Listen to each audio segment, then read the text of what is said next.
Te contaré la historia de un hombre cuyo nombre apenas se susurra en los anales del ministerio apostólico, pero cuyo rastro de sangre y servicio está grabado con fuego en la misma eternidad. Te contaré sobre Epafrodito de Filipos, no la versión domesticada que lees en las cartas, sino el misterio de su llamado, la carga que llevó, y la forma en que su sacrificio fue el espejo perfecto de aquel que dio todo en el Calvario. Esta es una verdad que la luz celestial retuvo, no por secreto, sino porque el alma humana debe estar lista para comprender el peso del discipulado verdadero.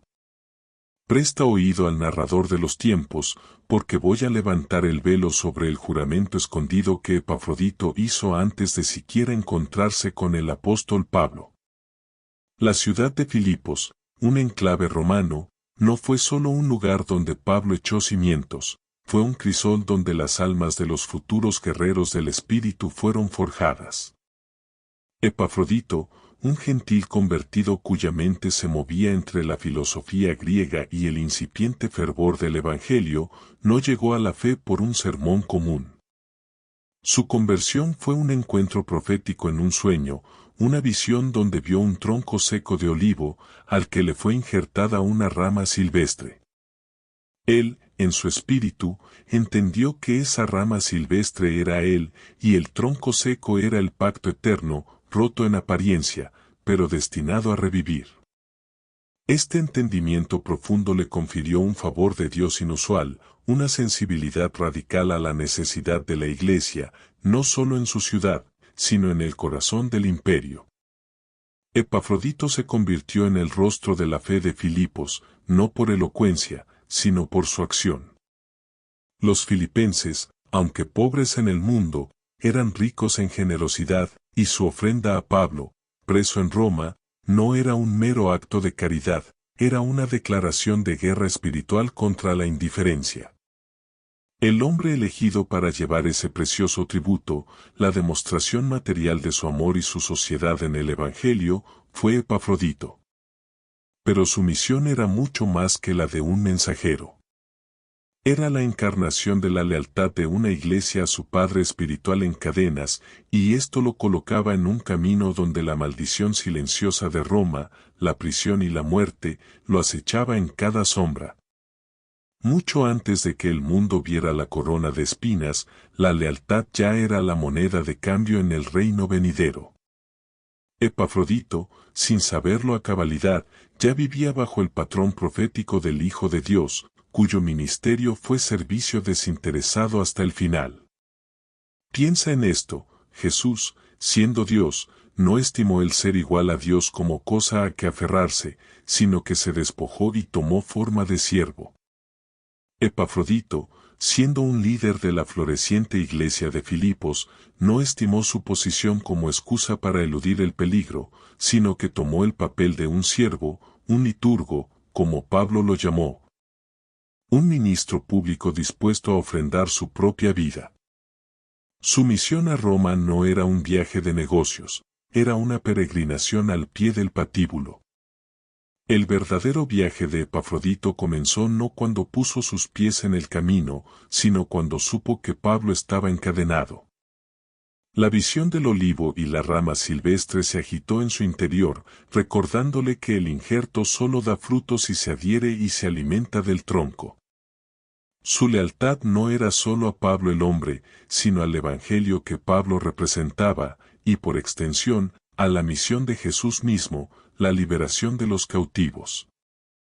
Por cada paso que Epafrodito daba hacia Roma, se enfrentaba a un riesgo creciente. Los caminos estaban plagados de bandidos, los mares eran traicioneros, y la misma Roma era una bestia que devoraba a aquellos que representaban una amenaza para su panteón de dioses y su César divinizado. Se cuenta, en los registros ocultos del cielo, que a su paso por el mar Egeo, una tormenta se levantó, no una tormenta natural, sino una manifestación espiritual. La última embestida del enemigo para detener la ofrenda y al mensajero. El barco fue azotado, y la tripulación, aterrada, intentó arrojar la carga al mar. Epafrodito, aferrado al cofre que contenía el sustento de Pablo y, más importante aún, el corazón de Filipos, gritó con voz que resonó sobre el viento, clamando la sangre de Jesús. En ese momento, las olas se calmaron, no por la habilidad de los marineros, sino por el poder del sacrificio que Epafrodito ya estaba dispuesto a hacer. Este evento fue un presagio, él estaba dispuesto a morir por su misión. Su cuerpo se haría carne del sacrificio. El valor de su servicio desinteresado es la primera gran lección que nos deja este siervo silente. Epafrodito no buscaba fama ni reconocimiento, su recompensa era la conciencia de haber cumplido su deber para con el Señor y su apóstol. Al llegar a Roma, no se limitó a entregar la ofrenda, él se quedó. Se hizo, de facto, el sirviente personal de Pablo, supliendo sus necesidades físicas y espirituales, sirviendo como ministro de sus necesidades, una palabra que en el original griego implica un servicio sacerdotal, una ofrenda perpetua. Este acto de inmolación personal, el cambio de un cómodo liderazgo en Filipos por la oscura y peligrosa servidumbre en la prisión de Roma, es la cúspide de la lealtad ministerial, un eco de la voz que dijo: porque ni aun el Hijo del Hombre vino para que le sirvan, sino para servir, y para dar su vida en rescate por muchos. Epafrodito, al servir a Pablo, servía al Cristo resucitado que moraba en el apóstol. Su vida era una profecía andante. Y esta lealtad sería probada hasta el límite de la existencia física. El verdadero precio de su servicio estaba a punto de ser cobrado. El servicio sacerdotal que Epafrodito asumió en Roma no era solo físico, era un escudo espiritual para Pablo. Mientras el apóstol de los gentiles se dedicaba a escribir las cartas de la prisión, sentando las bases de la teología del reino para las generaciones futuras, Epafrodito se movía en las sombras de la ciudad imperial. Se enfrentaba a la frialdad de los carceleros, a la escasez de alimentos y medicinas, y a la hostilidad de una cultura que no entendía la entrega sacrificial. Su labor era una danza peligrosa entre el deber apostólico y la supervivencia en un imperio que solo respetaba el poder.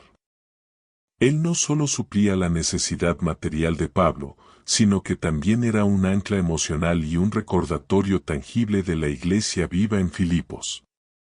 Su presencia era el perfume de la fidelidad en medio del hedor de la traición y la apostasía que a menudo asaltaba a los que estaban cerca del apóstol.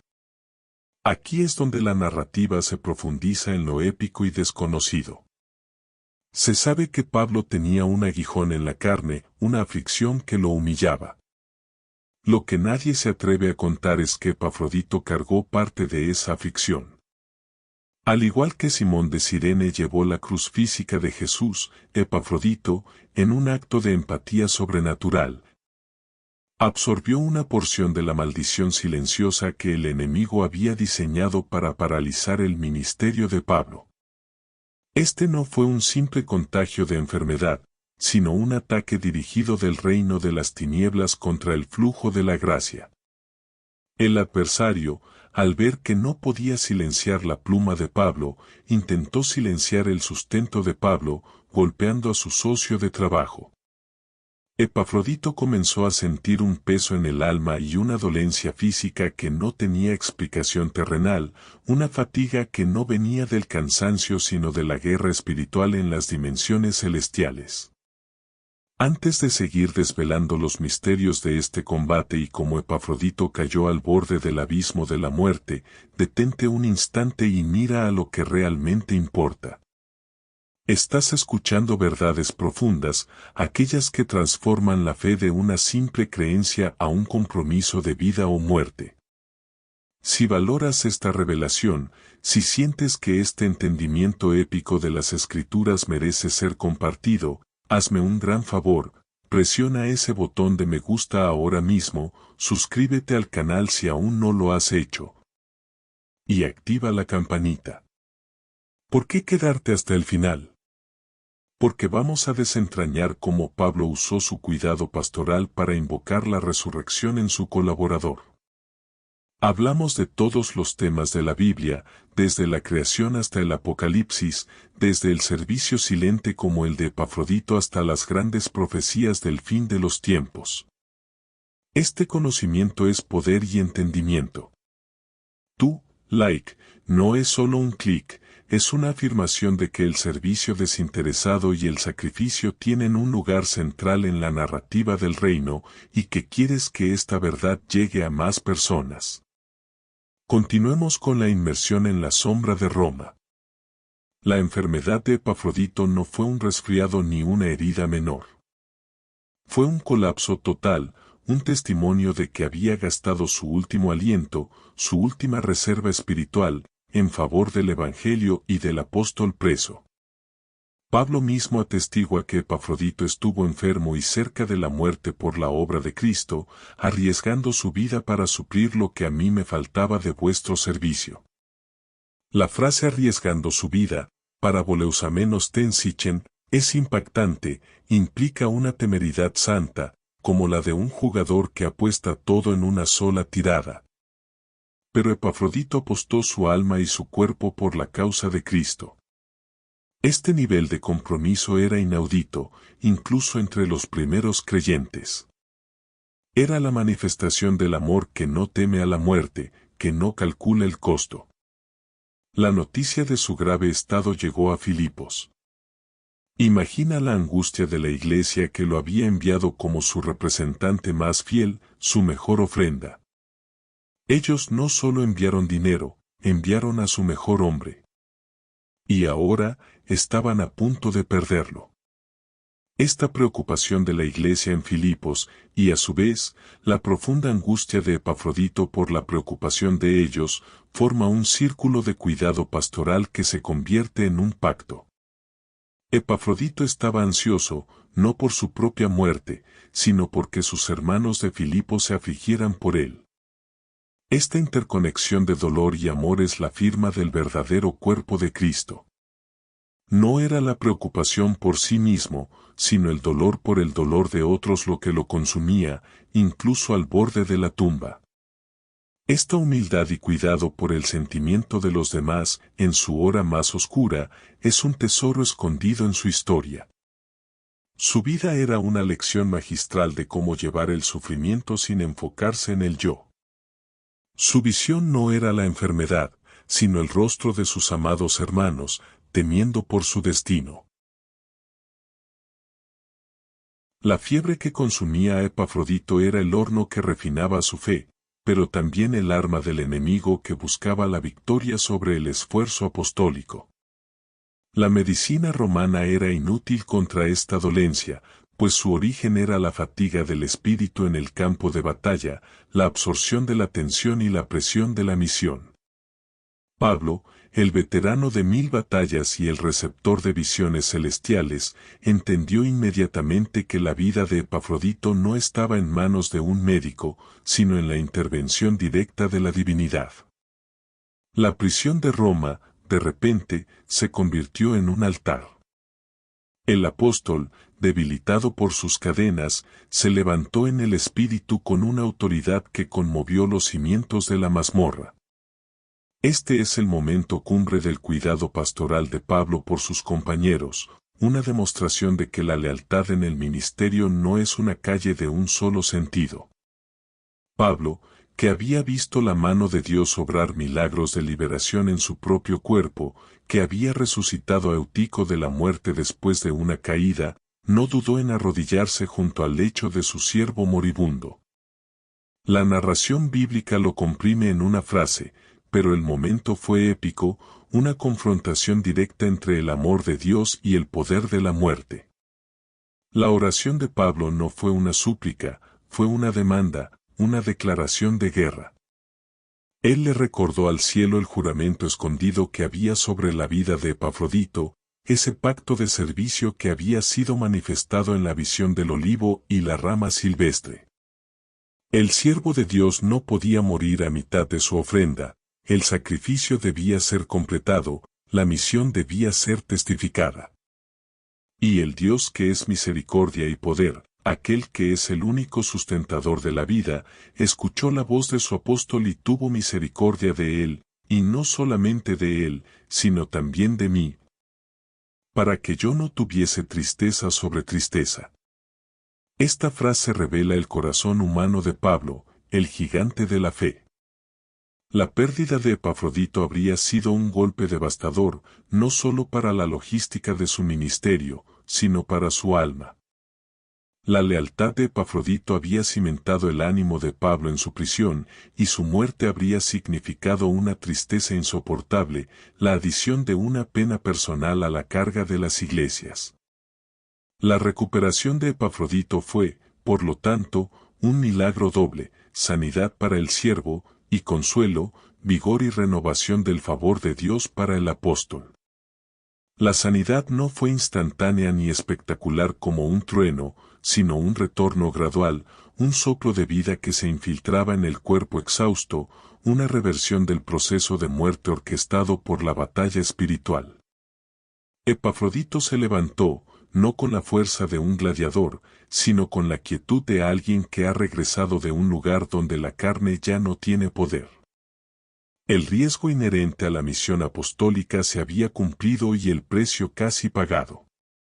El milagro de su recuperación se convirtió en el argumento más poderoso de Pablo sobre el valor de la vida en el servicio desinteresado.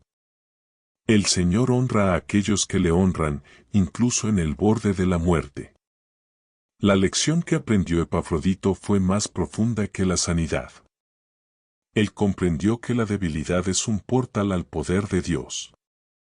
Al arriesgar su vida por la obra de Cristo, descubrió que su vida, en realidad, ya no le pertenecía. Este conocimiento lo preparó para la siguiente fase de su ministerio, que no era quedarse cómodamente en Roma, sino regresar a Filipos con la carta de Pablo. Este viaje de regreso, aunque menos cargado de tesoros materiales, estaba repleto del tesoro del testimonio. Él llevaba consigo la prueba de la resurrección en su propio cuerpo, una carta viva a la iglesia que lo había enviado. Su regreso no era una retirada, sino un despliegue estratégico. La carta a los filipenses, que se convertiría en uno de los documentos más preciados del Nuevo Testamento, fue escrita en parte para ser entregada por Epafrodito. El hecho de que Pablo le dedicara un espacio tan significativo en esta epístola para honrar su sacrificio es el verdadero tributo.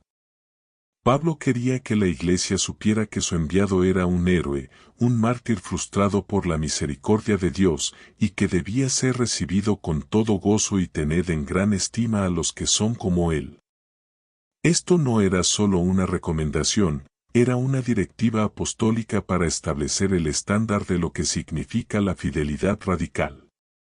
Epafrodito había encarnado la humildad de Cristo, y por lo tanto, merecía la honra de Cristo. Su ejemplo de servicio y sacrificio se convierte en una sombra profética. El valor del servicio desinteresado se mide no por los resultados visibles, sino por el costo que se está dispuesto a pagar.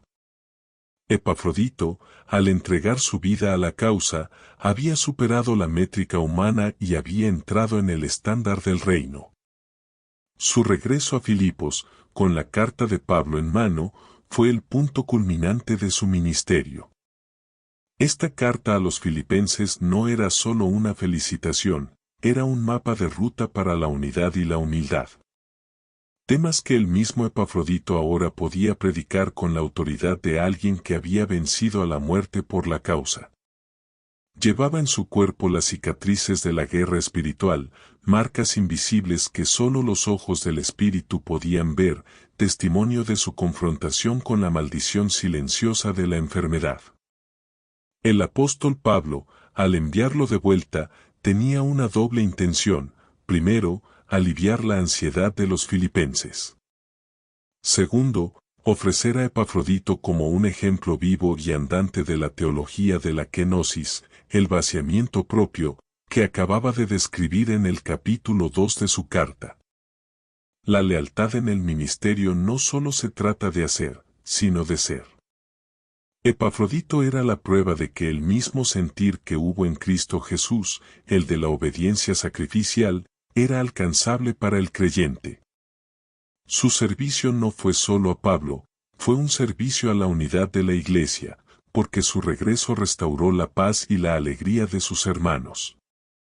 Un hecho épico y no contado es que la enfermedad de Epafrodito, además de ser un ataque espiritual, fue un momento de revelación profunda. En el umbral de la muerte, él experimentó una visión que pocos han presenciado, el tejido de la eternidad. Se le mostró que su servicio a Pablo era parte de una coreografía divina que se remontaba a los días de Melquisedec, un sacerdocio de servicio que no dependía del linaje, sino del sacrificio voluntario. Comprendió que el cofre de la ofrenda que llevó a Roma no era solo para suplir la necesidad de Pablo, sino que era una prefiguración del ofrecimiento de sí mismo de Jesús, el Cordero. En ese estado de casi muerte, el favor de Dios lo inundó con un entendimiento que le permitió ver el Evangelio en 3D, no solo en 2 dimensiones. Este entendimiento trascendental transformó su predicación al regresar a Filipos. Él no solo habló de la cruz, sino que habló desde la perspectiva de la cruz. La iglesia de Filipos, al recibirlo, experimentó un avivamiento profundo, una ola de compromiso radical que los llevó a ser aún más generosos y audaces. Epafrodito se convirtió en el catalizador de una nueva dimensión de servicio en la iglesia, donde la entrega de bienes y la entrega de la propia vida eran vistas como 2 caras de la misma moneda. Él no solo fue un mensajero, fue un reformador, un viviente testimonio de la victoria sobre la muerte por la causa de Cristo. La preocupación pastoral de Pablo, de no tener tristeza sobre tristeza, es un faro de luz sobre la verdadera naturaleza de la misión. El apostolado no es una empresa desalmada y eficiente, es una familia. Pablo amaba a Epafrodito, y esta intimidad espiritual es la fuerza que impulsa el Evangelio a través de las edades. El servicio es sagrado porque está basado en el amor, no en el deber frío. La relación entre el líder y el colaborador debe ser de mutua honra y cuidado, un principio que Epafrodito y Pablo ejemplificaron a la perfección. La historia de Epafrodito es, por tanto, la historia de cómo la lealtad de la Iglesia se manifestó en carne y hueso, cómo el riesgo de la misión fue enfrentado con valentía, cómo el cuidado pastoral de un líder fue la llave para la resurrección de un compañero, y como el servicio desinteresado es la más alta forma de adoración. Este siervo anónimo se eleva a la categoría de héroe porque su vida fue un cumplimiento del juramento escondido de la fe, darlo todo.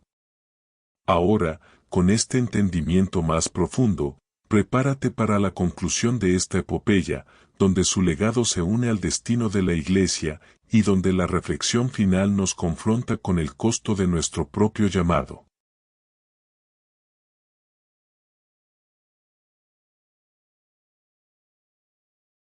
El regreso de Epafrodito a Filipos no fue el final de su historia, sino la consolidación de su legado. Él volvió transformado, no solo de un viaje peligroso, sino de un encuentro con la eternidad. La Iglesia lo recibió no con un simple abrazo, sino con un reconocimiento de su sacrificio, como Pablo había instruido. Este acto de honra se convirtió en una tradición dentro de la Iglesia primitiva, honrar el costo, no solo el éxito. El valor del servicio desinteresado quedó plasmado en su propia carne, y su vida fue una predicación constante de la victoria sobre la adversidad. La prueba de que el favor de Dios no exime del sufrimiento, sino que lo usa para un propósito mayor, era visible en cada paso que daba. Epafrodito, el liturgo de la ofrenda, el compañero que casi muere, se convirtió en un pilar de la fe en Filipos. Su vida después de Roma es un testimonio de la perseverancia tranquila, la clase de santidad que no busca el aplauso, sino la fidelidad diaria. Él continuó sirviendo, ahora con una perspectiva más clara de la inminencia del reino y la brevedad de la vida terrenal. Su historia nos enseña que los héroes del Evangelio a menudo son aquellos que actúan en silencio, que arriesgan su vida en los rincones oscuros del ministerio, lejos de los reflectores. La lealtad en el ministerio, como la de Epafrodito, es la argamasa que mantiene unido el cuerpo de Cristo bajo presión. Es la disposición a ir a la prisión con el apóstol, a arriesgar la propia vida por la misión de otro, a suplir la necesidad sin buscar el retorno. Es un eco del amor incondicional que Jesús mostró. Y es este tipo de entrega lo que, al final de los tiempos, será revelado como el verdadero tesoro de la Iglesia. Epafrodito se convirtió en la prueba viviente de que el Evangelio es digno de morir por él. Su vida, en su sencillez bíblica, es una narrativa épica de compromiso total. El juramento escondido de su juventud se había cumplido en la madurez de su servicio. Este es Epafrodito, el fiel colaborador, el siervo que desafió la maldición silenciosa de Roma y la enfermedad, y que regresó como un hombre marcado por la gracia y la resurrección. Su historia te llama a examinar tu propia ofrenda, tu propia lealtad y el costo de tu servicio en el reino. No te conformes con la versión superficial de la fe, adéntrate en la profundidad de su sacrificio.